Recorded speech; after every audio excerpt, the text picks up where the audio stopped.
Doctor Sivanthi Adithanar பொறியியல் கல்லூரி, உங்கள் எதிர்காலத்திற்கான சிறந்த தேர்வு. கரப்பான்பூச்சி ஜனதா கட்சி மற்றும் போராட்டக் குழுவினர் முன்வைத்த அனைத்து நியாயமான கோரிக்கைகளையும் மத்திய அரசு பரிசீலித்து ஏற்றுக்கொண்டுள்ளதாக மத்திய அமைச்சர் ஜே.பி. நட்டா தெரிவித்துள்ளார்.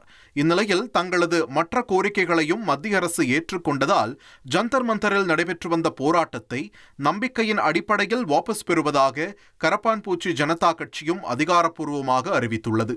மத்திய அமைச்சர்கள் ஜே.பி. நட்டா மற்றும் ஜிதேந்திர சிங் ஆகியோருடன் சிஜேபி நடத்திய 3ஆம் கட்ட பேச்சுவார்த்தைக்கு பிறகு இந்த முடிவு எடுக்கப்பட்டுள்ளது.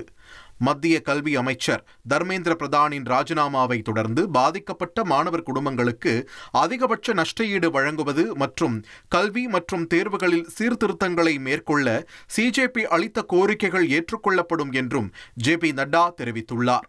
மேலும் போராட்டக்காரர்கள் மீது பதியப்பட்ட எஃப்ஐஆரை திரும்பப் பெற அரசு உறுதியளித்திருப்பதாகவும் 4 வாரங்களுக்கு பிறகு அரசுடன் மீண்டும் பேச்சுவார்த்தை நடத்தப்படும் என்றும் வரும் செவ்வாய்க்கிழமைக்குள் எழுத்துப்பூர்வமான உத்தரவாதங்களை அரசு அளிக்கும் என்று நம்புவதாகவும் கரப்பான்பூச்சி ஜனதா கட்சி சார்பில் தெரிவிக்கப்பட்டுள்ளது.